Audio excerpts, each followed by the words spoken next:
Good evening, ladies and gentlemen. Welcome back for another week of Grand Forks Central High School Rocket League.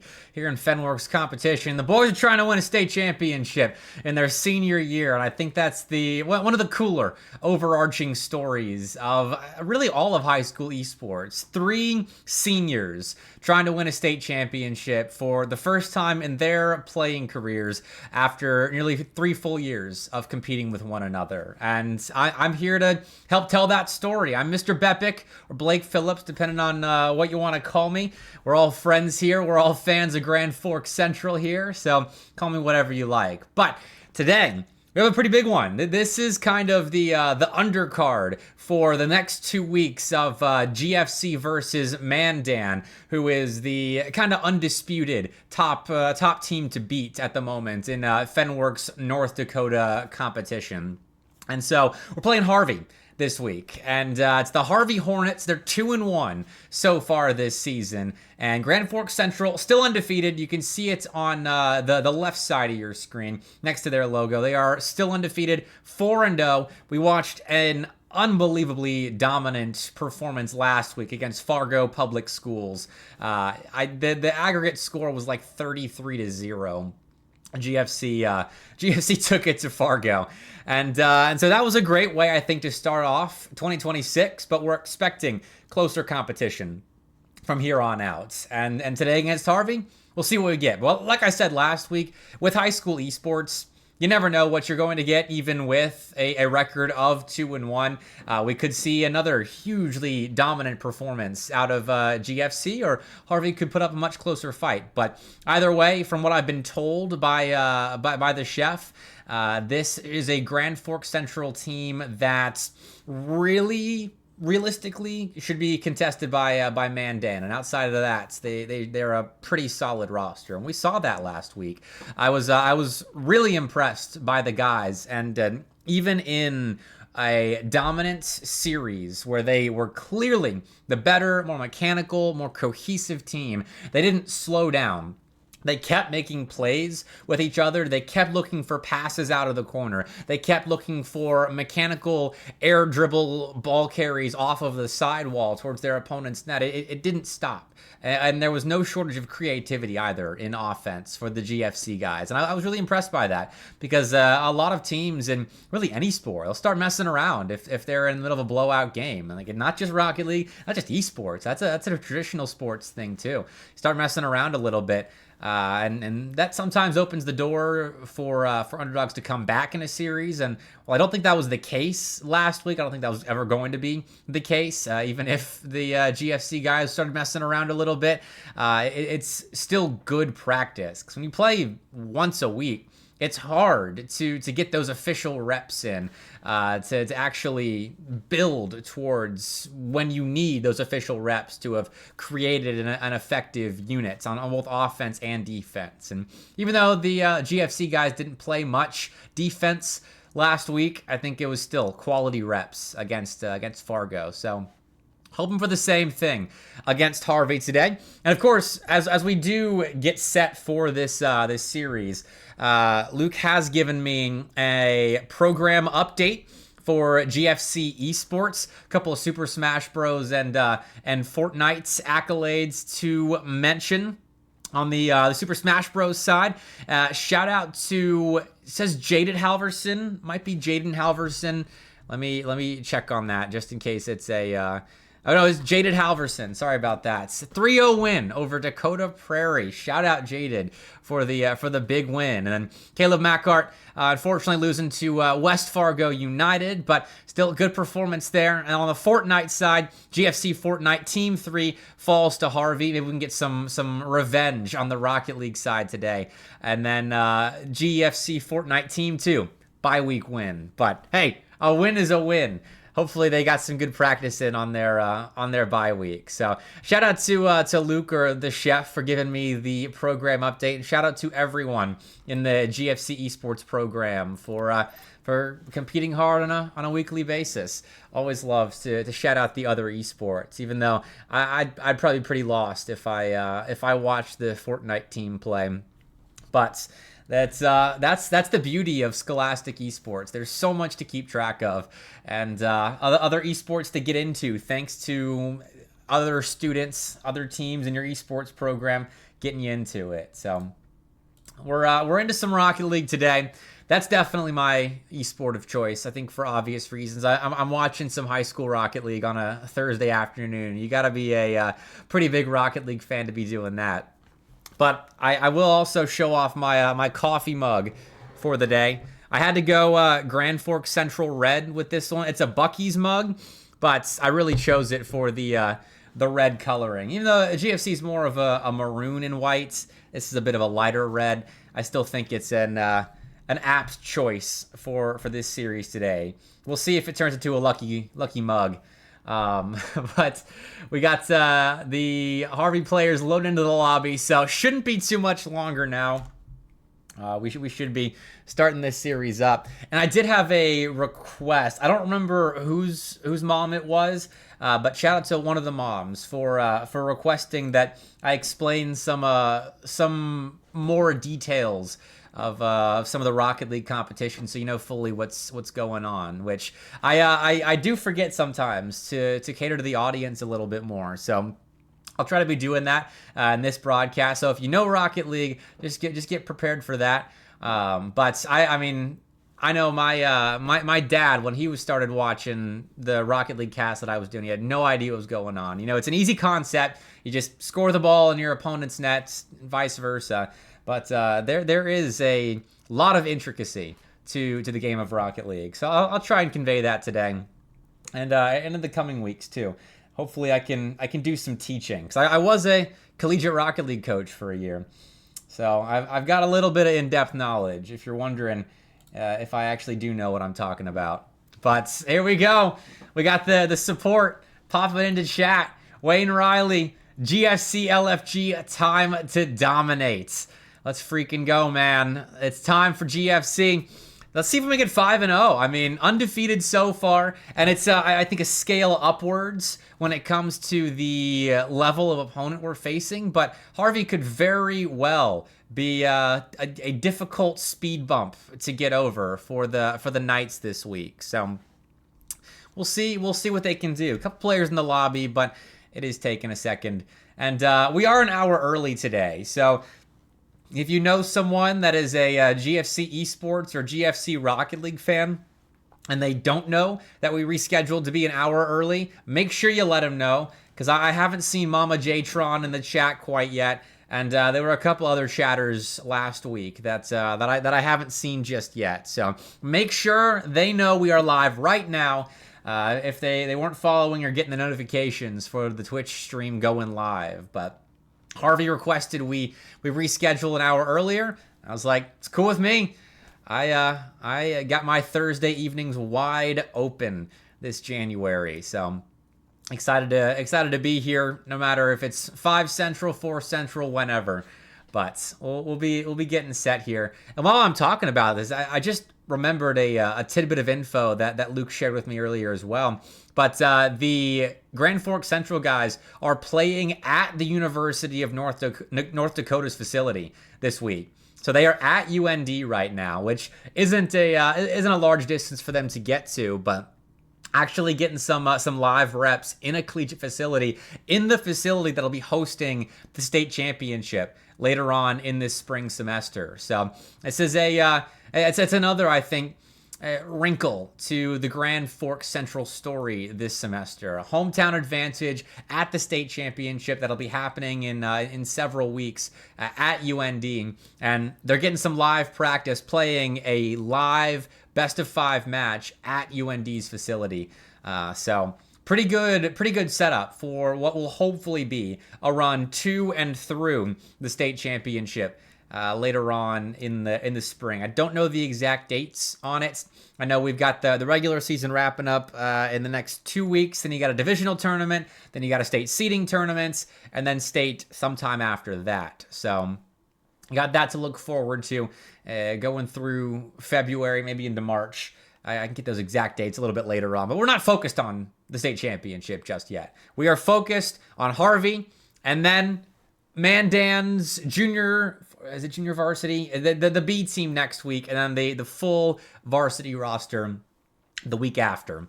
So the spring semester is really starting to heat up now. Harvey is the, I believe, first opponent that is above 500. Let me confirm that before I'm saying nonsense, because Luke did give me the records of everybody, except Milnor. Okay, they played Milnor week 1, but then everybody was 0-0. So for all intents and purposes, this is the first team that GFC's played when they've got a winning record. I think that's a proper way to phrase things. So it's another good test that these three have to pass, but they all looked so good last week. If you're new here, you got J-Tron, you got the Chef, you got Amethyst Nuke playing this week. And, okay, Wayne Riley hit me with the date for the state championship, weekend of February 28th.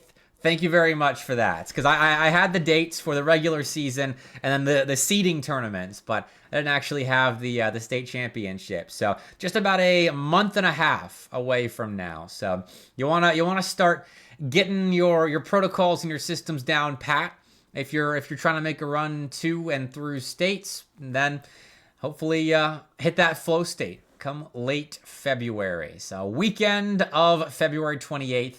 That's at the University of North Dakota for those in the area. Definitely go and support.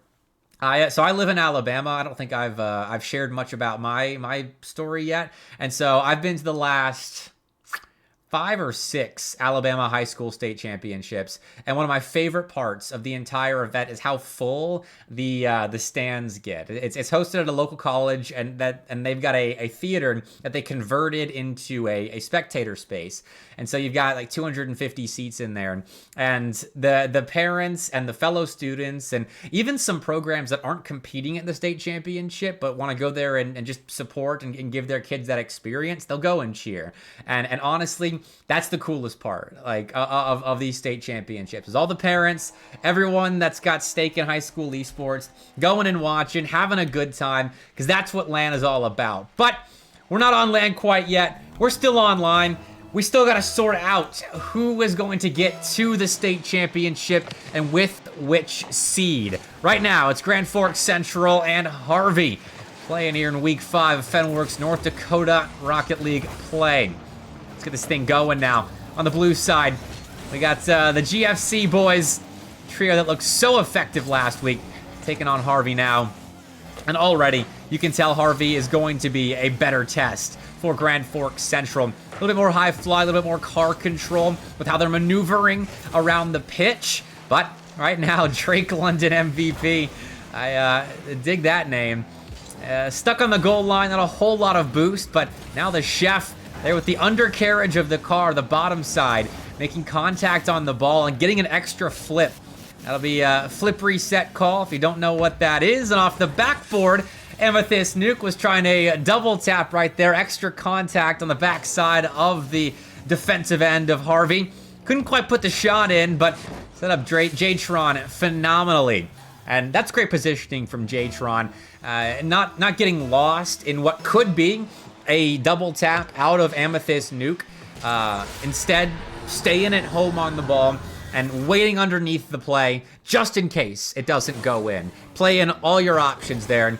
And here off the kickoff, I'm not sure what happened, honestly. Looked like some miscommunication on the Harvey end, and that gives Amethyst Nuke a completely open net. And even though we've got a clearly better opponents than when we saw last week in Harvey here, there are still mistakes that are cropping up like that GFC should take advantage of as this series goes along. So, golf goal right there, but immediate pressure in that blue box in the GFC defensive half. But it has stopped enough players on the goal line to make good contact on the ball, clear it into the opposite end of the field, into that Harvey zone, and now put the pressure in the orange box. And off the ball as well, I love the movement from GFC. J-Tron right there going after a demo, trying to blow up the car of the Harvey players, and was successful on the second try.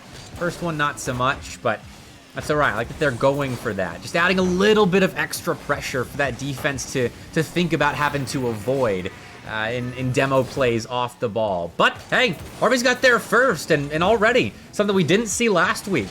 The opponent scoring on that Grand Forks Central defense. And it's just a rough touch from J-Tron that the chef wasn't expecting. Wasn't at home on the net, expecting better contact from the chef right there in the corner.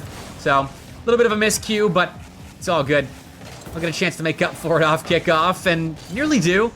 The chef, though, sent that ball a bit too high. Now it's a 1v1. Could be an equalizer, but Drake there stuffed by J-Tron on the goal line of GFC. And this is a pretty contested game one here. The neutral spectator part of me, you know, I really want GFC to win, but I would love a close series this time around. And that part of me is very excited right now, but maybe it's just a slow start out of Grand Forks Central, as once again, they'll use an open backboard to set up a couple of rebound opportunities. Same with this nuke, sends the first rebound shot just a little bit too high, but the chef behind the play tracks it nicely, and that's a great rotation all the way through. And this is an analogy that I hope will land a bit more with the North Dakotans that I'm casting for, but I always think Rocket League is very similar to hockey in the way you see rotations in and out of plays. And right there, a great 1-2-3. The guy up front putting some pressure on the net. Second man up, ready wherever the ball's going to leak out towards, and then setting up the third man. Just tracking the whole thing at that midfield line. But 3-1 GFC in a good state. Multi-goal lead reinstated. And with this nuke can make it another.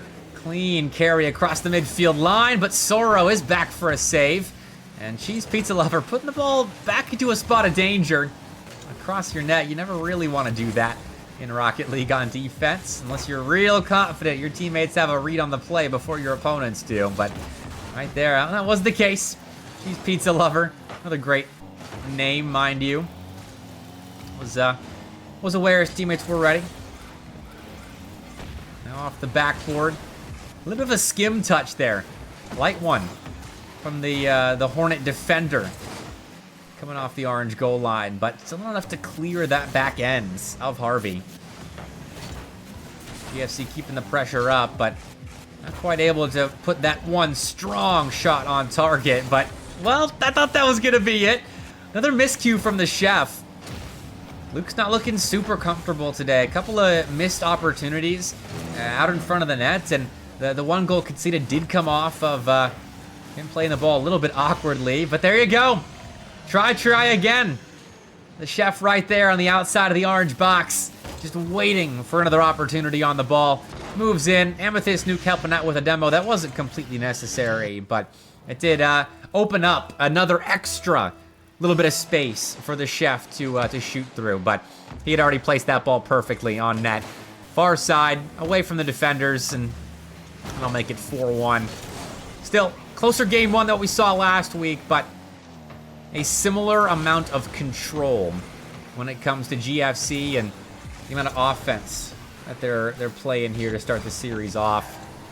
Field domination stat is at 70-30 right now. 70% of this game, which is now 4 minutes and 31 seconds, has been spent in that orange Harvey Hornets half, and 30% on the blue side of the pitch, which is a stat that's usually pretty good for telling you the amount of offensive productivity that a team has. And it's pretty dead on in this one.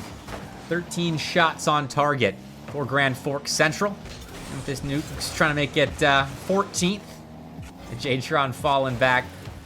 Just allowing Harvey to come to the GFC side, knowing this game is over. Look at that. Toying with them at the very end. Diming up the chef, and that is a pretty one. I'd be heaping a lot more compliments on that play if it had come in a closer game, but that shows you the level of skill that GFC's playing with.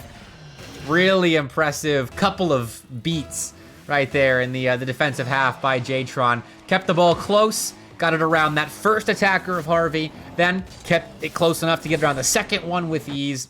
Used those those windows of space perfectly, and then set up the chef with an absolute dime of a midfield pass. And GFC winning 6-1 to start us off. Again, you know, not the dominance we saw last week. It was 6-0 last time.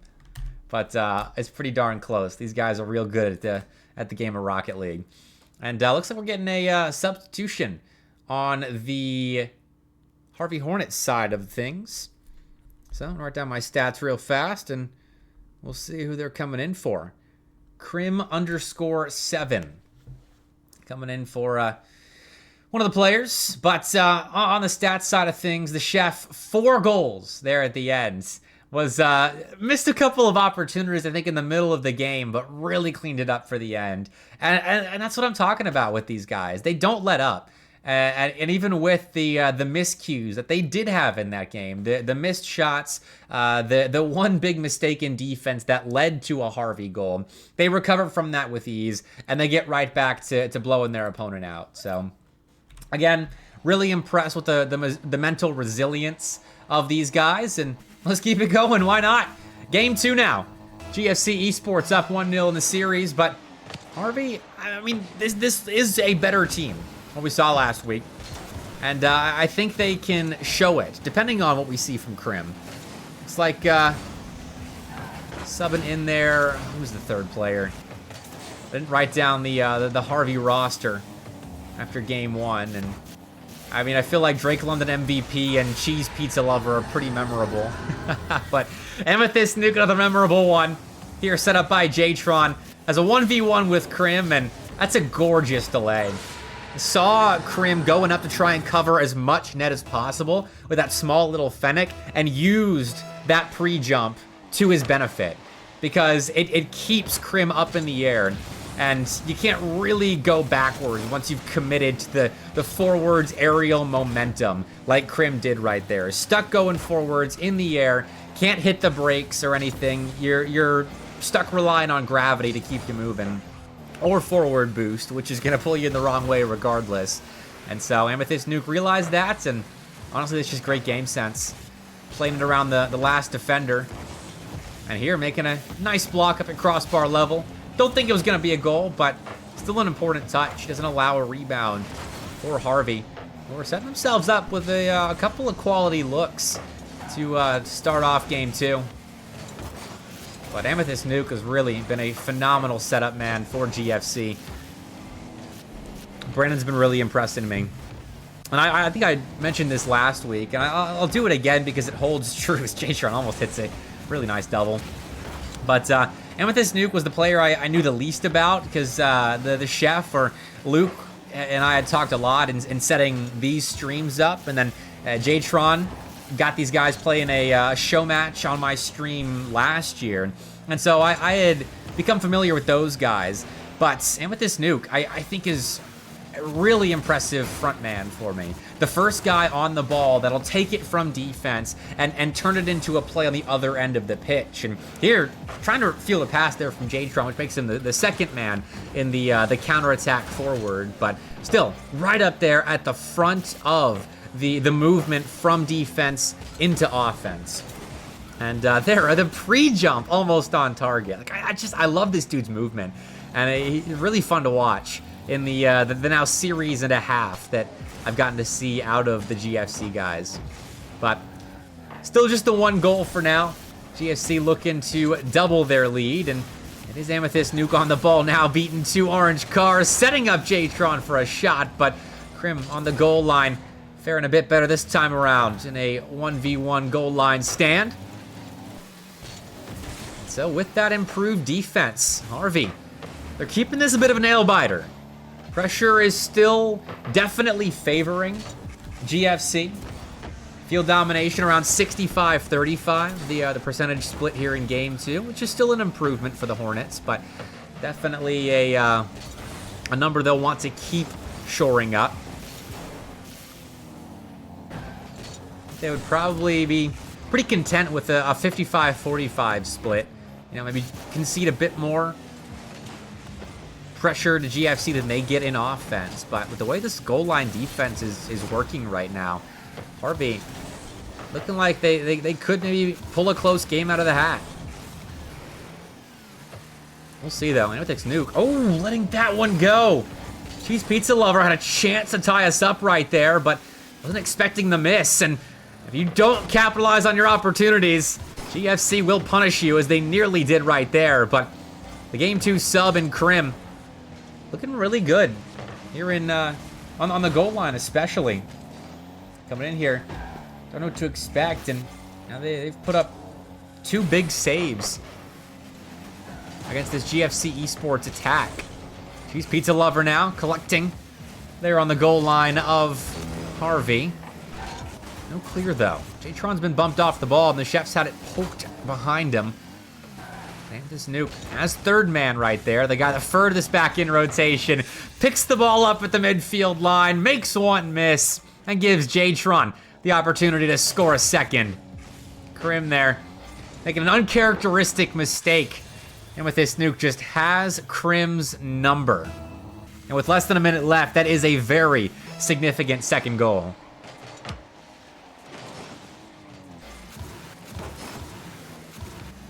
Multi-goal lead will be difficult to come back from for Harvey when they've only put 1 goal in this series. And it was off the back of a defensive mistake as well.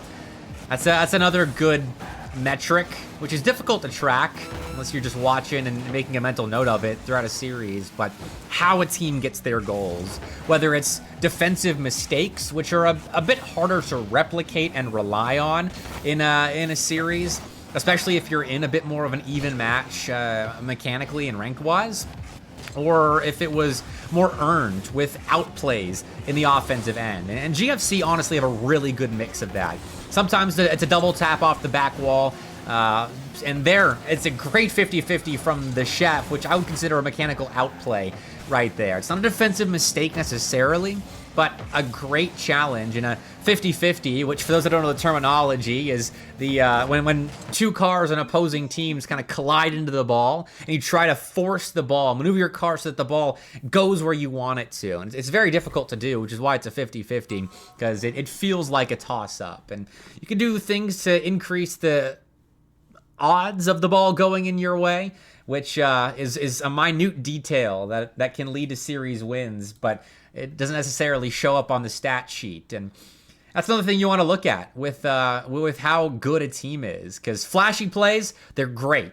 But GFC, they're good at the flash. They're also good at the small stuff, like right there, out challenging 2 players on their own goal line to set up your teammate for what probably should have been a 3rd goal there in a 2-goal game. But we'll forgive them. You don't have to hit everything when you're winning games, as long as you hit the stuff in the important games. But Game 2, another win for GFC, and they will keep it rolling. Aggregate scoreline 8-1 at the moment. And with this nuke, I don't know if he spun out right there or turned back towards net, but that is concede possession off of the opening kickoff here.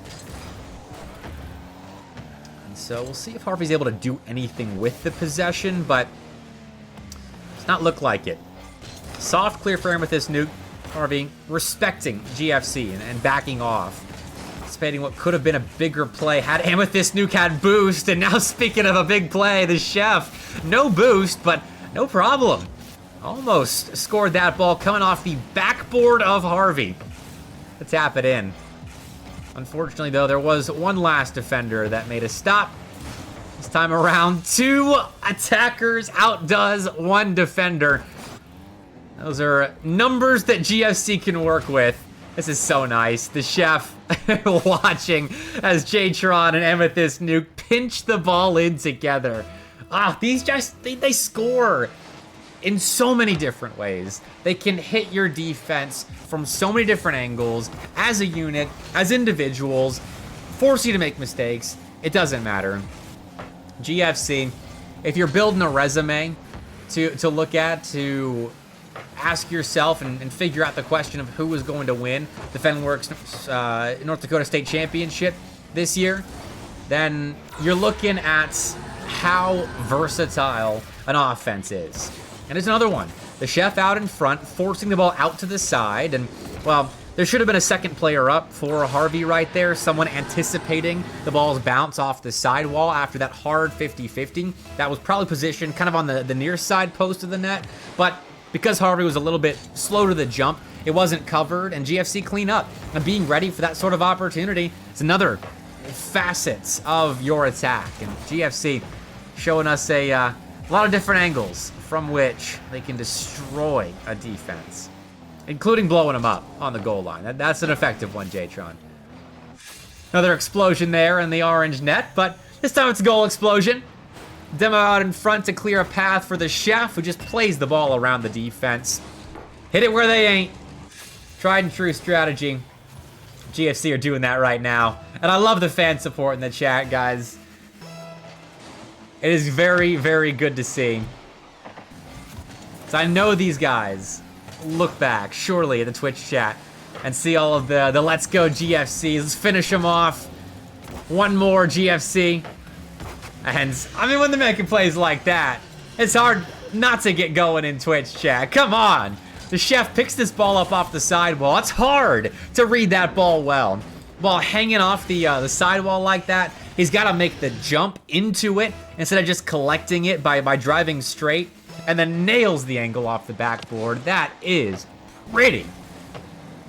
I was criticizing the chef at the start for the mistakes he was making in game one, but Luke has turned it around. Looks so good, so composed, and making mistakes, not necessarily a bad thing. It's how you respond to those mistakes that really matters, and the chef has done that in this series.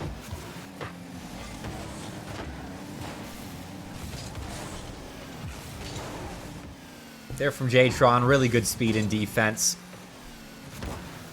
Had two attackers trying to set up a passing play on him, but realized his window of opportunity to attack, jumped in between the orange cars, and it didn't even set up a Harvey possession. They had a 2v1, and it results in little to no time spent in the offensive zone. That's how you know that's effective defense play by Jtron right there. And here again, Jtron with a great redirect. Oh my word. Again, not a play that'll show up in the stat sheet, but that contact is what sets up Amethyst Nuke to stuff that ball in off the woodwork, because it gives him and the chef space to confuse the defense of Harvey here.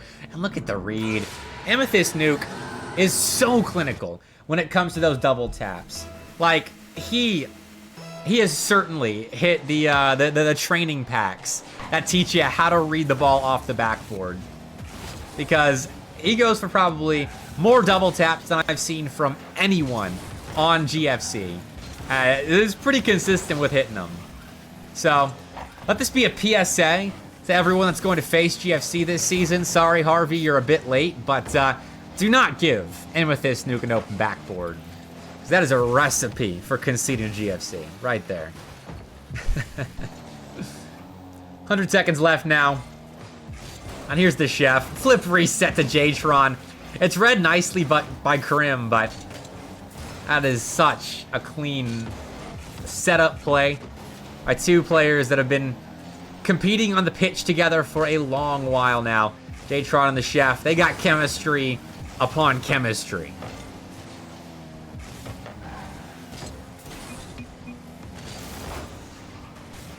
Cheese Pizza Lover's getting a bit animated in chat here. Didn't catch what happened right there. It was in the blue corner when they started quick chatting. I don't know if they got bumped or something, and we're letting GFC know about it. But down 5. I feel like the talking you got to be doing comes to your opponent's side of the field with some goals, but nothing doing for Harvey. And now Amethyst Nuke playing the ball backwards. And that's a little bit of a messing around that I was complimenting the guys for not doing last week. But when you're making plays like that, you can mess around a little bit. And I feel like when you've played 14 phenomenal minutes of Rocket League and you're still doing this in the final minute where you're goofing off a touch, sure, why not? The chef is on it. Another flip reset play. Okay, so I guess we know what Cheese Pizza Lover was talking about. A broken rule 1 in the blue corner, which, for those that don't know the terminology, a Rule 1 in Rocket League is when you lock front bumpers with your opponent.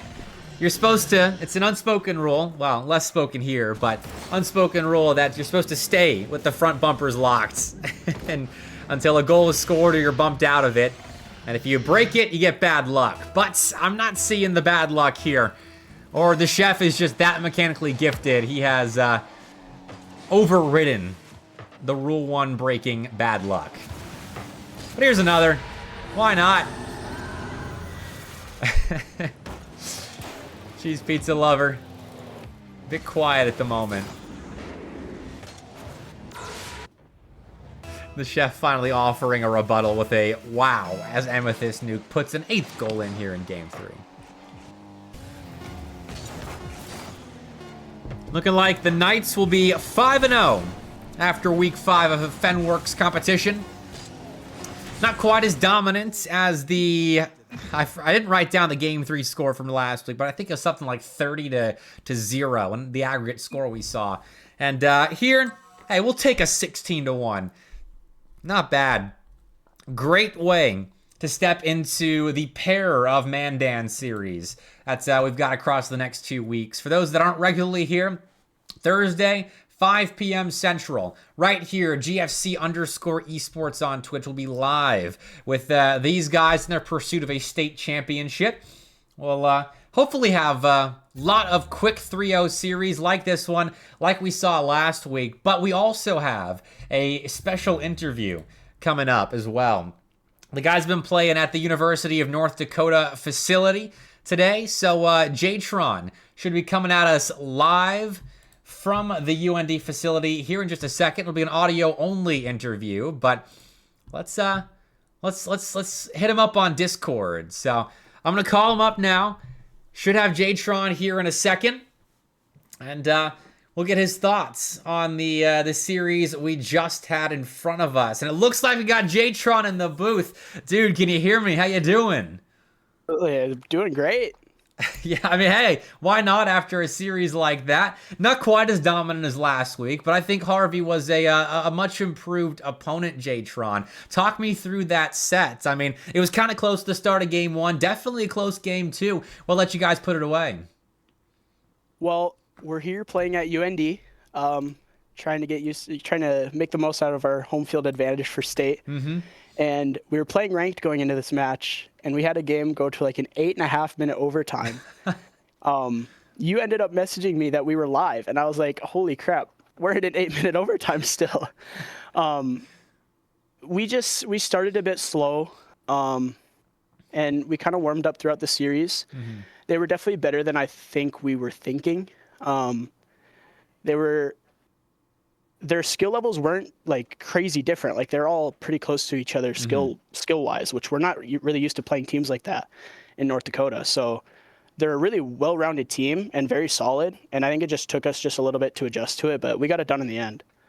Yeah, and having some fun mechanically at the end as well. I mean, Amethyst Nuke off the backboard is clinical. The chef was dishing out flip resets. You were dialing him up like there was no tomorrow. And I'm curious about the chemistry of this team, because you guys have been playing together for several years now at this point. Is that something you guys lean on frequently, the chemistry between the three of you in making plays? Or does it just come naturally for the three of you to be as effective as you are in a trio?